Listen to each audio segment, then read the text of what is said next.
Yeah, so here we are, back on your RopeBreak podcast. It's me, Johnny, joined by Phil, Hello. as always. Phil. And we have a very special guest. We the do, one the only mastermind behind M.E.W.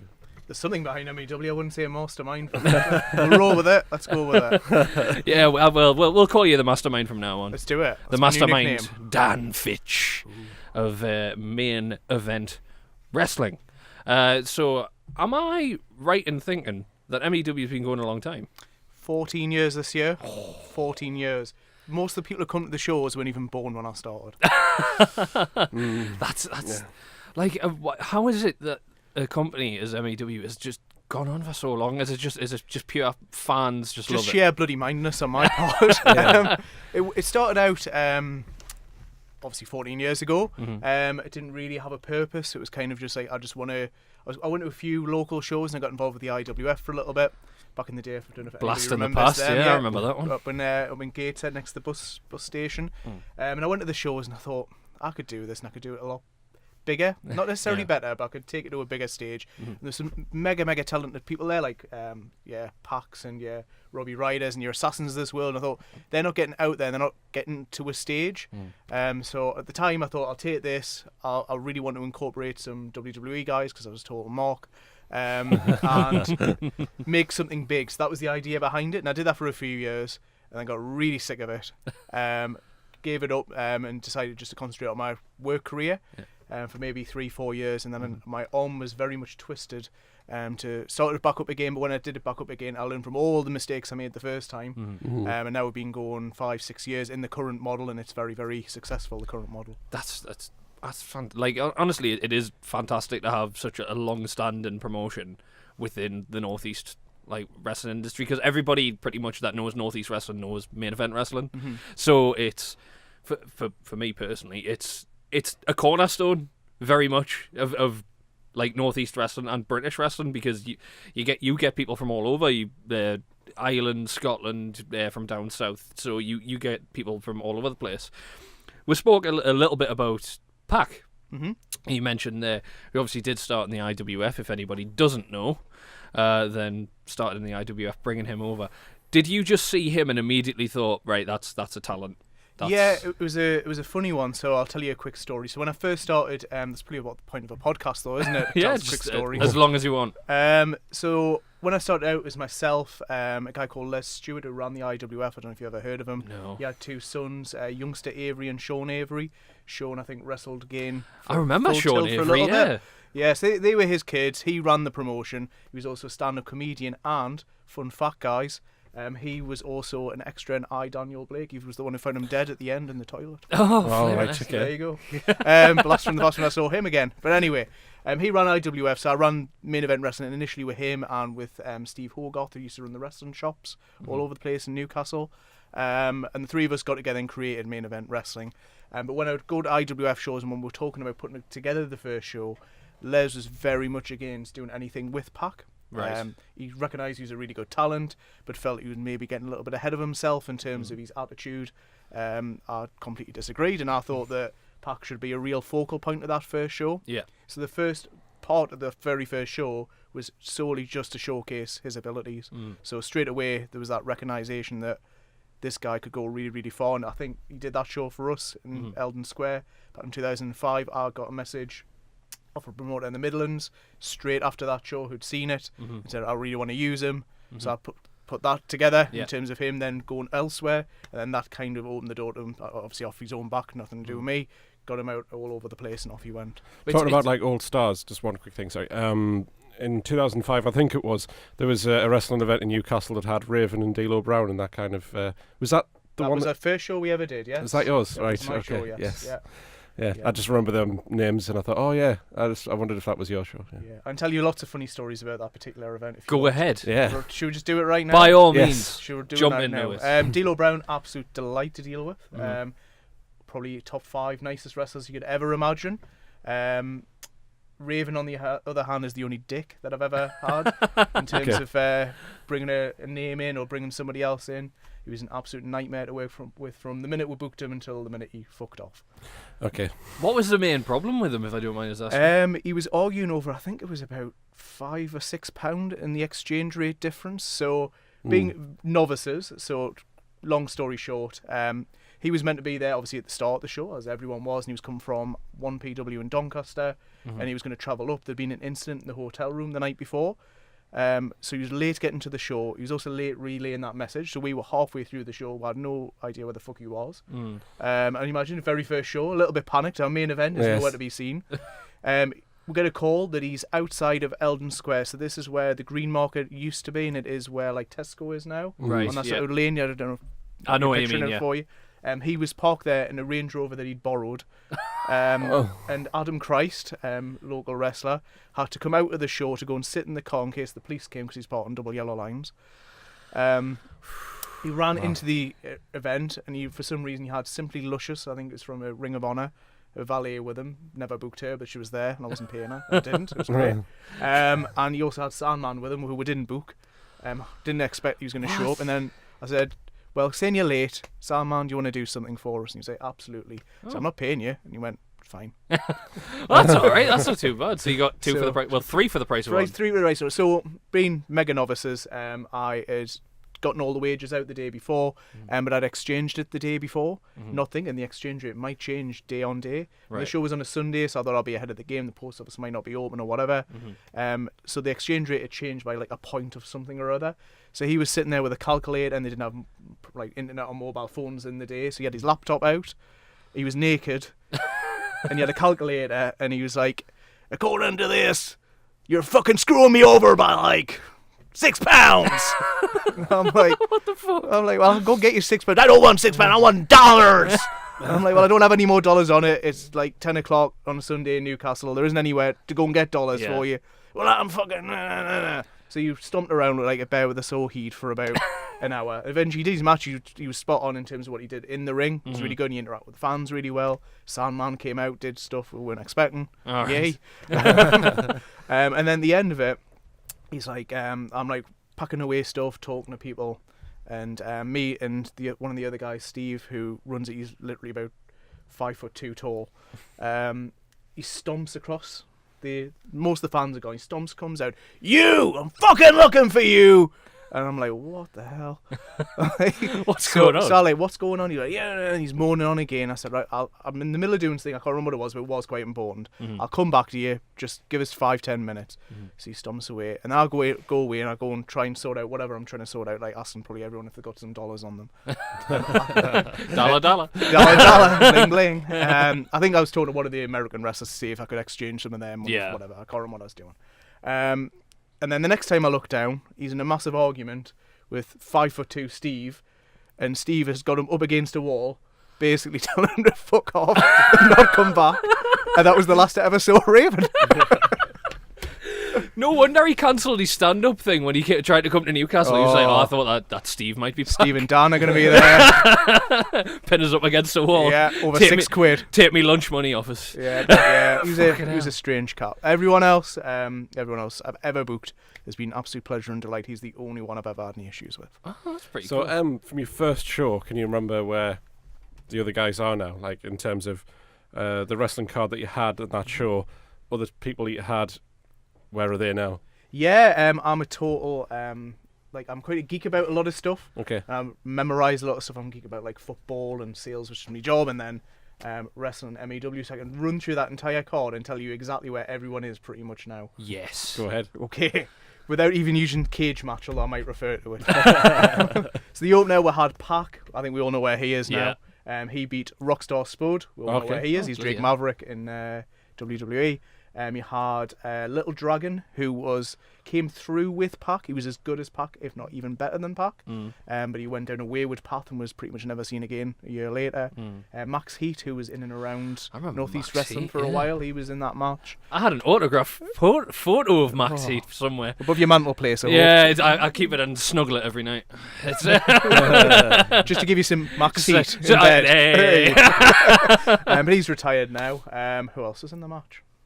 There was more. Red Vinny from Irish Whip Wrestling was in the match, I think. He was in that one. Then we had a six-way, which was Irish Whip, which was Madman Manson, somebody else, and Jay Phoenix. I don't know if you want to talk about him or not. Don't know who he is. That's for the best. He was on Take Me Out. Right. Not long Right. after that. and then he was exposed as being a paedophile not long after that. And I think he's in and out of jail quite a lot. Oh, okay. Jeez. So if you Google Jay Phoenix or James Brown, wrestler Scotland, you're in for an afternoon of treats Flaming and heck. delights. Jesus. So yeah, we won't talk about him again. And they wrestled in Team IWF, which was youngster Avery, Sean Avery, and Jed Masters, who was in and around M.E.W. and Full Tilt Wrestling for a while. I think he's retired now. No, he's still going. Is he still going? He was at Pro Wrestling Zenith. You're joking? He's back. He wrestled. Who was it? Jack. What's his name? Not. God Jack Kirkley? No, he's a newer guy, and I can't remember his name. Oh, But yeah, he's still going. good for him. So it's. I was quite surprised to see him, to be perfectly honest. Yeah. He was there when the ropes pretty much just broke straight away, unfortunately. Oh, yeah, one of but them. it's a first show, so for Pro Wrestling Yeah. Zenith, so they were kind of didn't know. Chris, to be fair, handled it with pure professionalism, and just came straight back out, sorted it out, and nothing else happened throughout the rest of the show. But the ropes were a bit loose. But first show, stuff like that happens, obviously. So it's nothing really much. You you get can do. Nelly Chin for $6. Your ring break. Yeah. Show, you know what you're gonna do.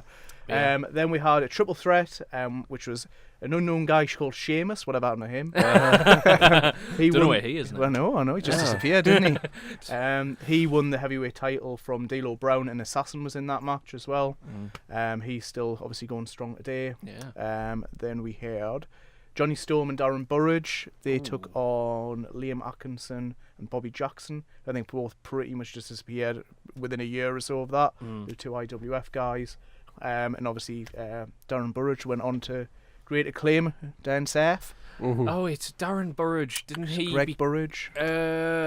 London School of Lucha Libre. He runs Yeah. that, yes, yeah. Yeah, that's the one. And he does loads of Indian film, Bollywood. He does lots of films, yeah. He's because that's what I know him from now. Is he, Yeah. especially because he's really, you can see him from like a mile off. Yeah. He's especially like all his tattoos and Uh-huh. stuff.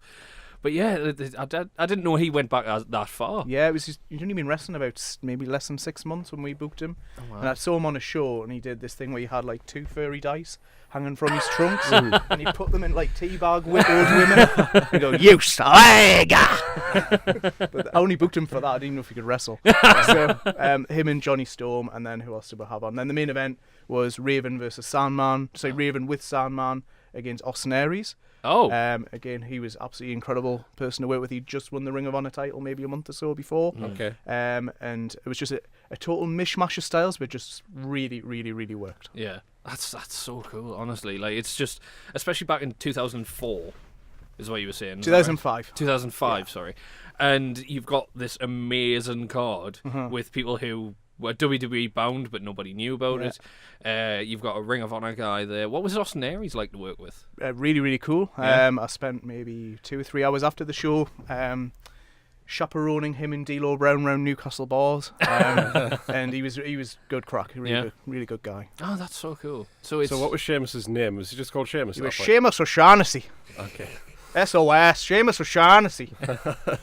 So- exactly the same look and gimmick. really, And just was now. he alright to work with too? Yeah, I brought him back maybe once or twice after that, and then he went off to America in 2007, I think it was. Okay. So we had him booked for a show at the People's Theatre in Heaton, and he was literally just flying out to go and work for was it Florida Championship Wrestling? FCW, Yeah, FCW, he was yeah. literally just going at that time, so he couldn't make the show. So yeah, Okay. I mean, he just dropped off the map after that. he Uh, did. Nobody saw him ever again. A guy called Sheamus turned up in WWE, pretending to be him. But yeah, it's after. So your first show then is kind of out the way. What did you learn then to do the second show? Nothing. Because probably the second show was where I made all my mistakes. Right. I was like buzzing. I was like, yes, we got like 800 people in. We got like the Viz to sponsor us. Like we had like big round tables at the front, and we had all of the guys who run the Viz were there, and like is it Chris Donald? Not Chris, Simon Donald. Was like front and centre. And we got a film for Sky. It was on Sky TV. So I was thinking, oh, this is easy, you know. Les dropped out at that point. So it was just me and Steve running it, and I think because we didn't have that experienced person there, we made a lot of mistakes more on the second show than any other. Having said that, the second show was one of the most fun ones I've ever done. All right. It was a fun way to lose lots of money. So how was that? What was the second show like? What was the card? We built it around, so we had this idea because TNA was quite hot at the time. We were going to get a TNA guy in, so they were just rising up. We were going to get a WWE legend in, And then we're going to get really good, just UK, Irish sort of guys. So Seamus was back on, Mark Manson was back on, Johnny Storm, Jodie Fleisch was on, Pac was on it, and he was ascending at that point. Spud was on. So we've got Shark Boy, and we paid ridiculously over the odds for him. Lovely guy, but we paid far too much money for him. That was a massive mistake. We had Honky Tonk Man, who was my booking, massive fan of HTM. Nice. He was just the funniest man you could ever spend an entire weekend with in your life. It's probably worth it just for that. And then we had like the usual cast of characters from like IWF and whatnot. So what was it like working with Honky Tonk Man? Because I've heard varying stories of that. He's horrible to work with, and then some people say he's a delight. So we picked him up from the airport, and Bret Hart had a stroke the night before when he fell off his bike. I don't know if you guys remember. All right, that. yes, Yeah. So we picked him up, and I was sitting in the back of the taxi, whatever it was, the car we had him in, and he goes to me, he picks up some Gatorade out his bag. I think it had vodka or something in it, and he's like, spilled a little bit because we had over a speed bump. He's like, I'm like Bret fucking Hart after he's had a stroke. Kind of set the tone for the rest of the weekend. So, we went to a burger place in the Quayside for lunch that day. So I don't remember everything. It's mad, isn't it? And he's having this what looked horrendous burger. And Raw was on the telly. Where you couldn't ask for like a better pro. You never see wrestling on the telly in a pub, but I know. it was on the telly in the background. Jerry Lawler came on. He went, massive fucking loud as he could in the pub. Jesus Christ. So like, because they're cousins, aren't they? Yeah, they're cousins. Yeah. Like everyone's like looking at it. It's like, what the hell is this? We took them to what's the name of that pub? Is it Trillions in Newcastle? Yeah. Some of the guys who work there, and I can't remember the name of it. Hopefully, one of you guys can. That rock club that used to be in Newcastle, was it Legends? Yeah, Legends. Yeah, that's right. Downstairs, yeah. The guys from there were like big wrestling fans, kind of knew Steve. Mm-hmm. So I had like private booths and VIP booths for our wrestlers in these places. Yeah. Right. So I had like Joe Legend from used to be in WWE, just Joe, and Shark Boy and Honky Tonk Man. They were kind of like ferrying them around all weekend. Right. So we went into Trillions and like he was just mobbed, and then like people were like. So did all people over not him. like think at first going, he looks like Honky Tonk Man, and they were like not sure if it actually was him? People were just coming up. Yeah. When you're walking around no Newcastle, do people just walk and just go, why is there an Elvis impersonator just walking around? He's deceptively really, really big. He's at least 6'3", 6'4", and he's 25 stone easy. Jesus. Even back then. I didn't think he was that big. Big guy. The only downside about Honky Tonk Man is obviously we do family shows. Yeah. And you said, I'm going to play my song and before my match and after my match. That's the only request I've got. So I'm absolutely fine with that. Mm-hmm. First time he did it, brilliant. He had his match, and I won't even tell you who he wrestled. I might tell you who he wrestled because it's embarrassing. He had his match, and afterwards he just sang his song again. I can't remember how's the song go. I got Honky Tonk Man, cool and cocky and bad. Yeah, that's it. Anyone want to sing it? I'm cool, I'm cocky, I'm bad. Every other word was fuck. I'm fucking cool, I'm fucking cocky, I'm fucking bad. That's it. Yeah, that was better than me.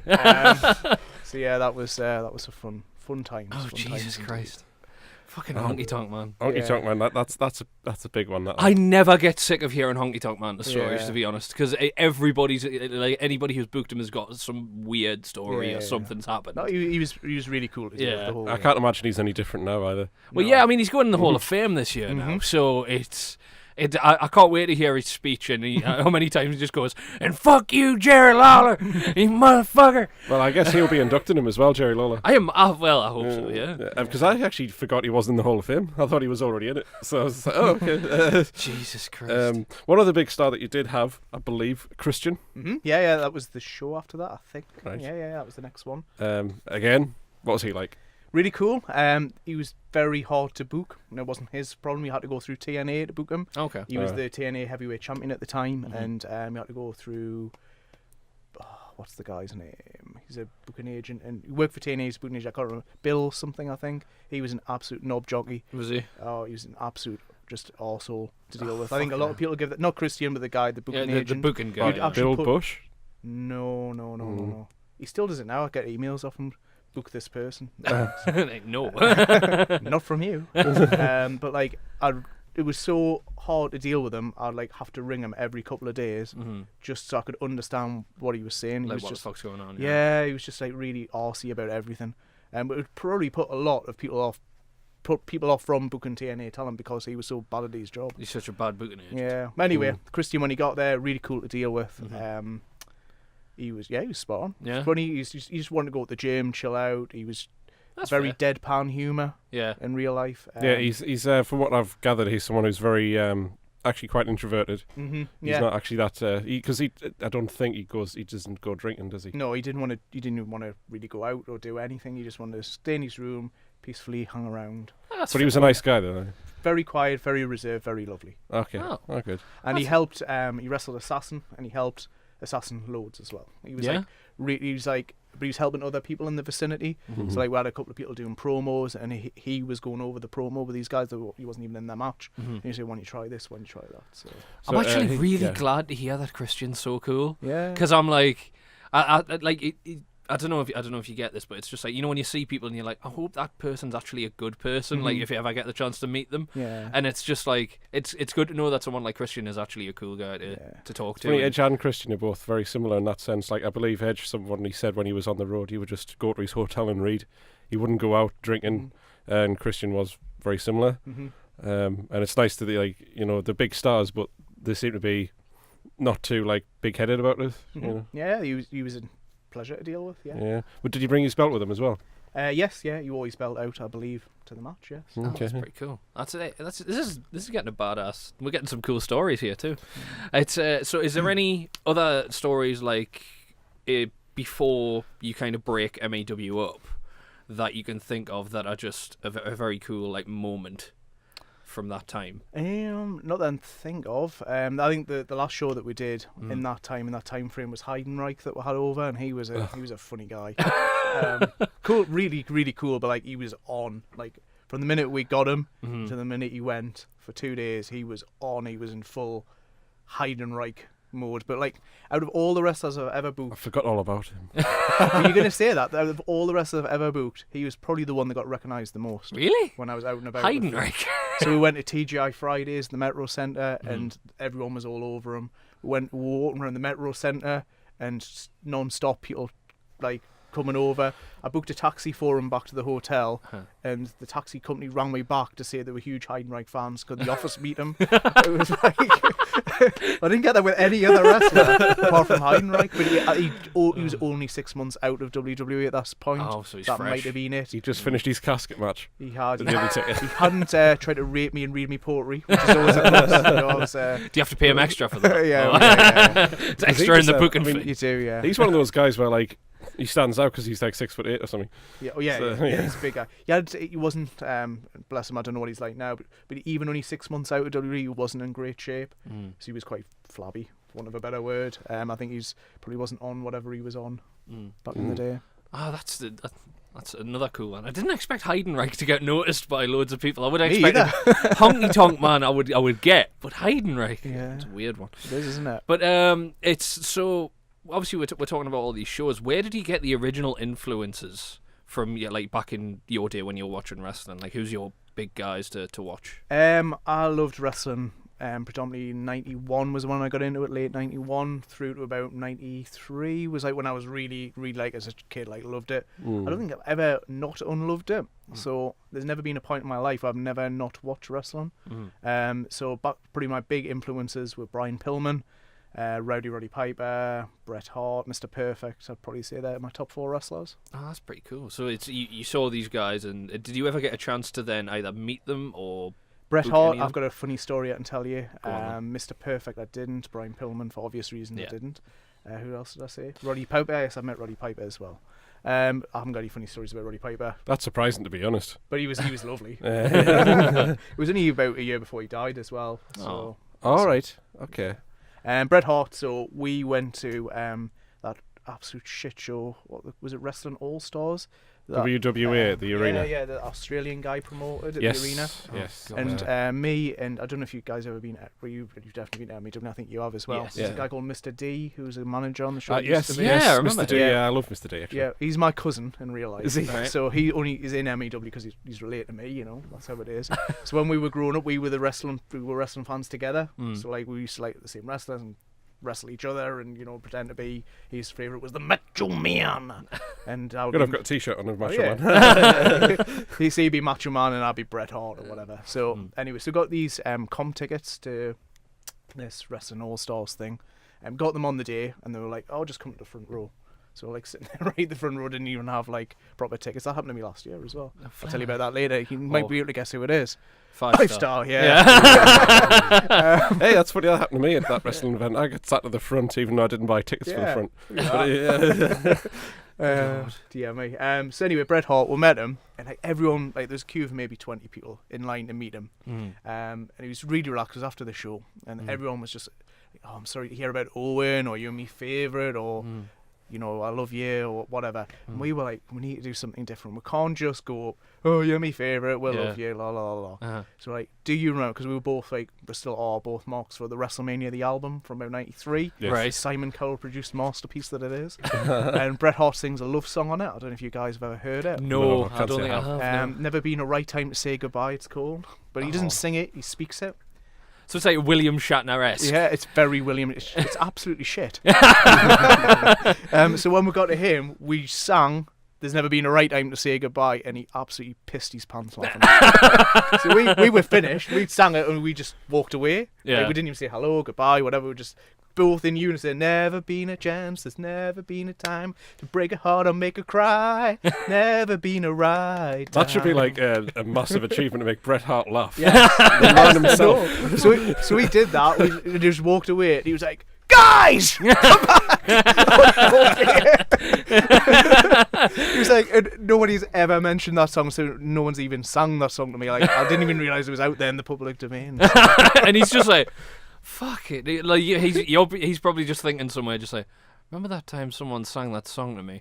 Just reminiscing. Well, that's the thing. Like interviews like that, you'll remember those more than the people who say the same thing over and over Exactly. again. Like I highly doubt many people have done that Yeah. since the met them. So that'll stand out, And if you wrote another book, you'd probably mention it. Maybe. Those guys.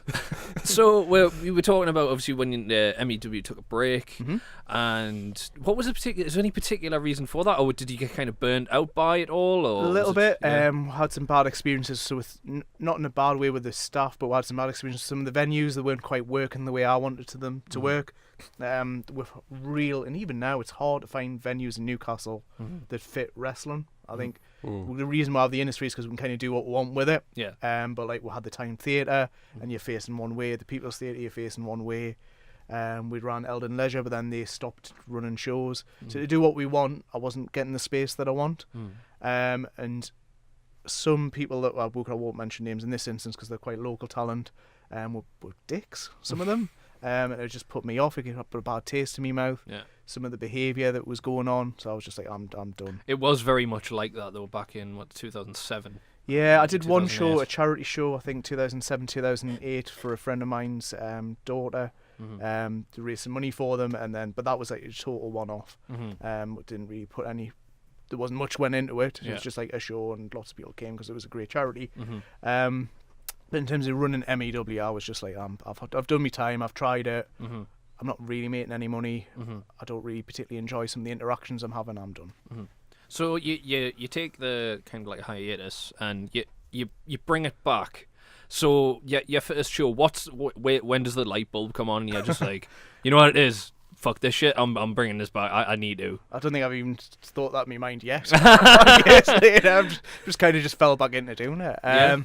So quite a funny story. I don't know, it might not be funny, but I'll tell you it anyway. Go on.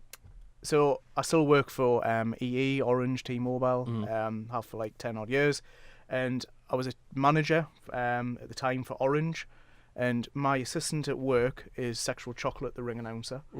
Oh yeah. So that's how I met. He got into it. On my team, so I only had a team of about 8 people. One of them was a guy called Drew Shardlow, who went on to run Absolute Wrestling. Another one was Josh Kirkup, who became Cavero. Oh yeah, I know. So yeah, on my team at work was all these people, and they were all wrestling fans, like the 4 of us. We went to a few shows, and Drew and Josh would ask a lot about, so when are you bringing M.E.W back? Never. I'm not doing it. And then eventually Drew twisted my arm. He's like, right, I just want to do it. I've got this car, I've got this idea. And I'd been to a show at the Innisfree a few years ago. I'd been part of a show that was terrible. Had all these Ring of Honor guys on it. There was nobody there. It was a good show, but like the crowd was terrible. All right. And that's a really good venue, and it's a great location because it's got a metro. I said, look, we'll try it out. We'll see how it goes. We'll see what happens with it. And then Michael Brown, Sexual Chocolate, got on board, and then the three of us ended up just running M.E.W. for this 1 or 2 shows. So we did it in 2013. We did like a pilot. Didn't really advertise it. Stick a few posters up. Got a cheapest chips card. We've got El Ligero on. I think he was the only person outside of like people who lived within Long Benton who was even on the show. Because that was, I remember when Primate was called Jason Prime, wasn't he? At that Yeah, point? yeah, he wasn't even wrestling back in 2013. Yeah, Oh, he was right, running okay. for another couple of years for the Primate. Right. So yeah, we did this show. There's maybe 100 people there, and I thought it was okay. It was okay. And then later on that year, we went to I can't remember who it was. Went to a local show, and it was really, really good. And I thought, you know what, this is good. There's some really good talent here. Maybe we could actually do something. So 2014, we started then putting on the shows proper again. The first show we did in 2014 got 150 people in. And I thought, oh, this is good. And then the next show was in late 2014. We brought in Grado for the first time, and we sold it out. And we're like, oh, this is great. And then it's just kind of just gone from there. Oh, that's pretty cool. I mean, it's nice to know that it wasn't kind of just like a kind of spur of the moment type thing. It was more like, you know what it is? Yeah, I think I can do this. And it's nice to have that. You got, especially when you got like an almost a eureka moment from another show to say that, like, you know, well, this is possible, you know, and you can do it. So when's the first time when you start like making like your profit back after the first couple of shows? We made profit straight away.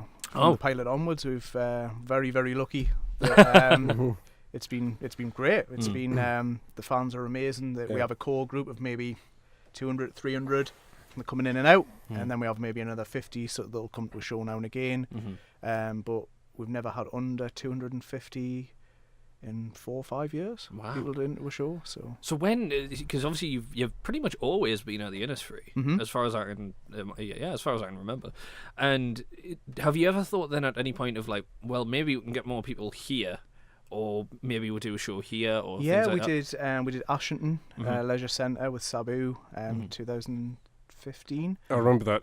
I didn't go, but I heard about it, yeah. Yeah, that was a good show. Yeah. Really poor venue for wrestling, but a good show. Okay. And I think it's been pulled down now, so not long after that. It was in this probably they were starting to pull it down during the show.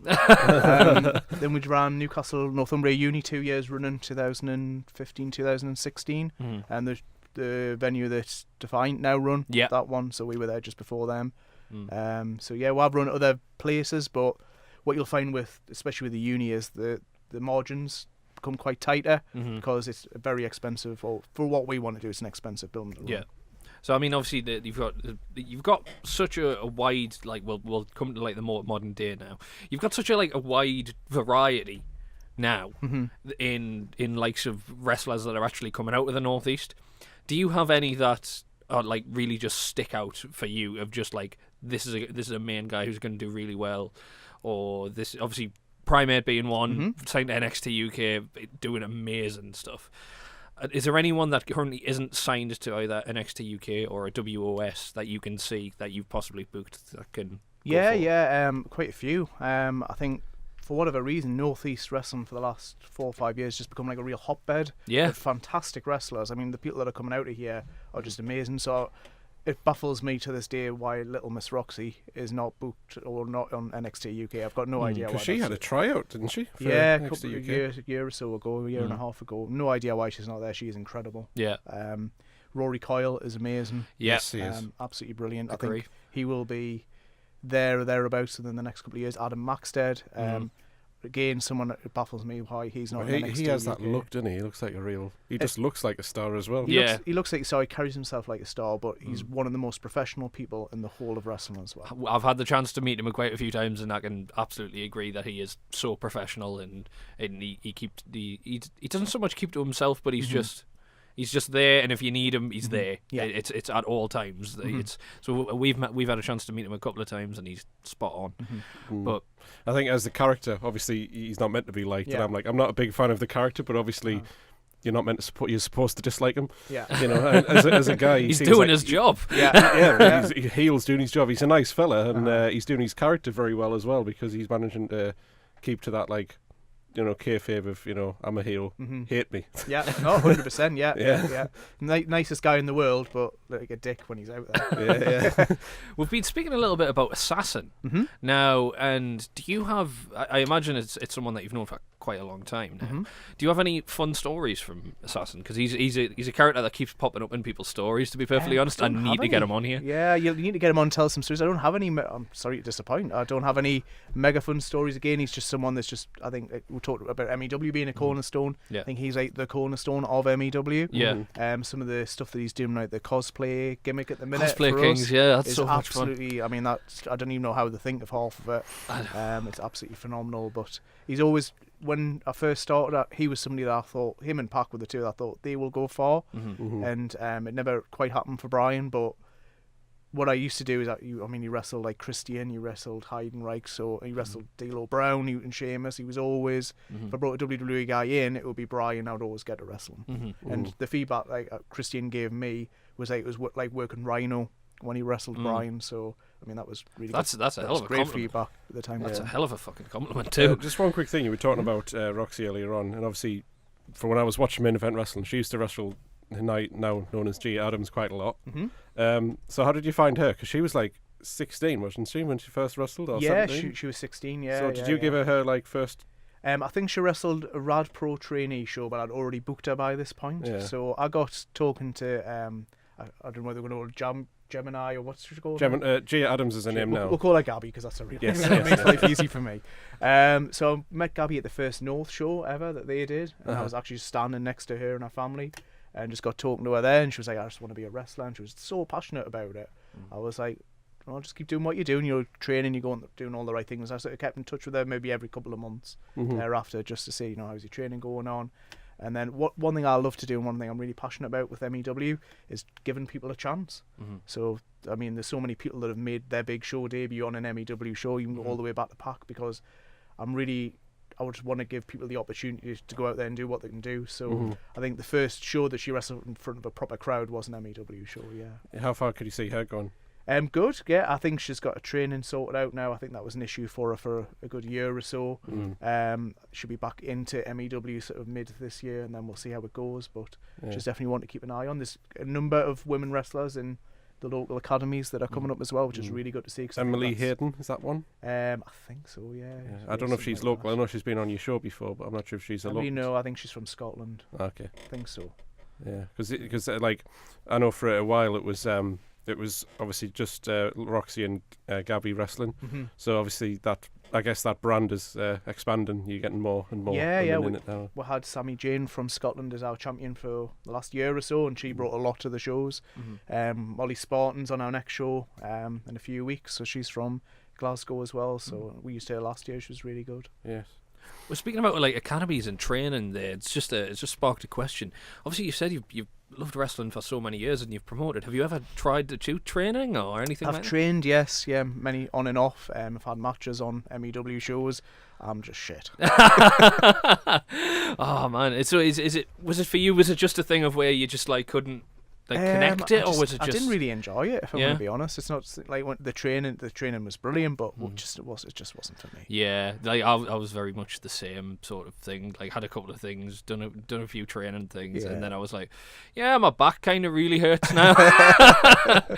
Yeah, my back's kind of fucked, so I don't think I should probably do this anymore. But yeah. I might be having a match with Chris Renfrew in a few weeks, so yeah, who knows? I might have to dust off the spandex. Dust it off. Also, I'm a big fan of the ring announcer Michael. Is it? Yeah. So has he always been the ring announcer? Yes, yeah. Michael co-owns the company with me. He doesn't like people knowing that, but for whatever reason. Seems like Vince McMahon would be announcing when Vince McMahon was announcing, people didn't know he was the chairman. Exactly. That kind of thing, yeah. But he'd never done any announcing in his life before the first M.E.W show. Oh, wow. But because he was on board helping out with it and doing stuff, and he was really good at speaking anyway, we're like, yeah, you just do it. And the first show, straight away, he did the M.E.W around the ring, and the crowd lapped it up, and he's just grown with confidence and gone from there. Is there anyone that you've brought in throughout either British wrestling or throughout that you've thought probably shouldn't have brought them in? Oh, loads. Where do we start? How long we got? You got as long as you like. Yeah, quite a few. and you watch them not so much now, and it's not the wrestling because I'll watch them quite a few times before I book somebody. I won't just book someone just because the message us send us through a CV. I'll watch them and I'll get feedback from other people about them. But I think it's more the attitude, and this thing I've sort of wheedled out over the last maybe 3 years or so. I haven't had anyone who's come in with like bad attitude or whatever. Everyone is a team, even the wrestlers, the crew, the people. Everyone's a team. Everyone's on the same level. I'm really blessed that I've got some really good leaders in the locker room, like Primate. When he was around, he was a leader. Brian Assassin, Chris Renfrew's a leader. Drake is. So there's loads of people that they know how M.E.W works, and they make it tick over beautifully. Yeah, that's really cool. It's now I have noticed, especially over the past few years, that Northeast Wrestling has cleaned up a lot. Especially like we were talking 2007, 2008. There was actually some problems with promoters, with venues, with some wrestlers and stuff as well. So I am really happy to see that a lot of that has been kind of cleaned out. Yeah, and I think a lot of them are working together a lot more as well. So I think it's one of the guys from Full Tilt, our last show. I'm seeing some really good stuff coming out from them. We work quite closely with Contracts Wrestling Academy as well. We do a lot of stuff with those, so it's good that people are working together. Shield have been to our shows and done some stuff, so I think that's just the way it needs to be, really.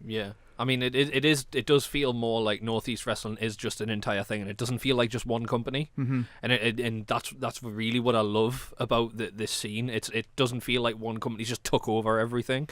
And it is very much a shared. Everybody's going to help everybody. If we all get better, everybody wins. Definitely. And it's really good to see that compared to like I was like you. I saw it in 2008 and 2009 when it was kind of on its almost back end, and to see now how far along it's came in the past 10 years. And the evolution, especially with WWE now, I think has been like a massive influence for people to just be able to see, well, I can go there, and that is an actual viable option now. Like for fans and stuff. Like, do you think there has been a specific moment where everybody just clicked and everybody just went, you know what it is? We're sick of being the arse end almost of the wrestling community. I would say in the last year or so. It's completely different now than it was maybe just 2 years ago. I think 2 years, the whole wrestling scene is. So 2 years ago, if I think back, when we were running shows, it was very you had to have an ICW element in there. And now people aren't as bothered about that per se. They're more bothered about seeing a Rory Coyle or a Shreddy Breck or a Primate or whatever. And that's really, really shows how far Northeast Wrestling's come over the last few years. So when it comes to, like, there's a lot of wrestling promotions in the Northeast, do you look at them as competition, or like North Wrestling obviously is doing very well in its own right, and so do you look at that as competition? Or no, I think to me, there's too much wrestling in the Northeast. So we're saying it's great, but I think there's far too much. So it oversaturates the marketplace. And it's not necessarily, I don't ever see anyone as competition. That's not an arrogant statement. It's just I concentrate what I'm doing, and I'm not. It's great if other people do really well. I love to see other companies thrive and prosper and do really well. But then I see some companies, and for me, I always try and put myself in the customer's shoes. So if I'm a dad or a mom going to my first ever wrestling event, I'm being dragged along by my kids, and there's 5 people in attendance, and the wrestlers are untrained, and it's just rubbish, and I haven't got proper gear on. I ain't ever going to M.E.W. I'm certainly not going to North, and I'm not going to any wrestling ever again. And I think a lot of companies and a lot of promoters have got to think before they put themselves in the ring and they book untrained people, and their company's an absolute joke. They need to think, I'm not just doing something that might destroy my company. I could actually destroy maybe future promotions and other promotions that are already active. And I think it would be beautiful, and we're talking about coming together and lots of Northeast companies talking together a lot more. It would be nice if maybe the Norths and the Contracts and the M.E.Ws and the Shields and the Full Tilts would just put our foot down a little bit more with some companies and just sort of said, I am seeing that more now, though. There is more of that now, of where some people are just like, no, we're not doing it. Like, there's certain wrestlers that will just go, no, you're not getting it. Yeah, you're not getting me on your show. You're not getting my name. I don't want to be associated with you. And I'm really fucking happy about that. Just a bit of self-respect, and I'm really happy about that. Just because everybody's only going to get better from all that.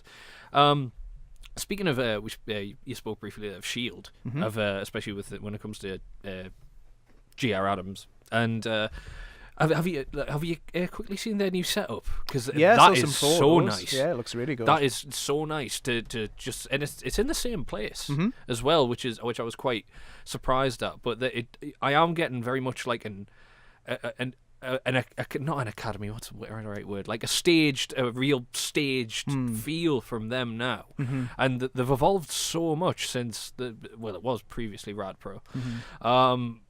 Since coming onto that, I think it's just came on leaps and bounds. Yeah, definitely has. Really Done has. really well. Yeah, and it's. Have you ever thought of like, is there anything that you've included in an M.E.W show where you've thought that needs a little bit tweaking, or it just I'm not using that again, or is it like a lighting effect, or is it like anything along those I think lines? we slowly tweak everything. So we kind of got in our mind eventually. We want it to look amazing, but what we haven't done is just gone in there and thrown loads of money at it. We sort of slowly built it up. So at the last show, we got the ring skirts done, and then we got the canvas done, and then we've got like a trellis, like stageway, proper all this in the last 6 months. So we're slowly building it up. So we've never sort of just gone bam, big screens, it's all sorted out. So it's always evolving. It's always coming together more. That's really cool.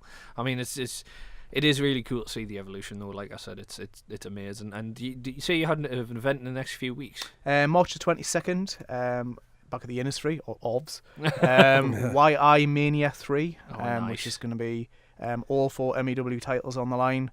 It's going to be a good show. Nice. Any exclusives that you can reveal here?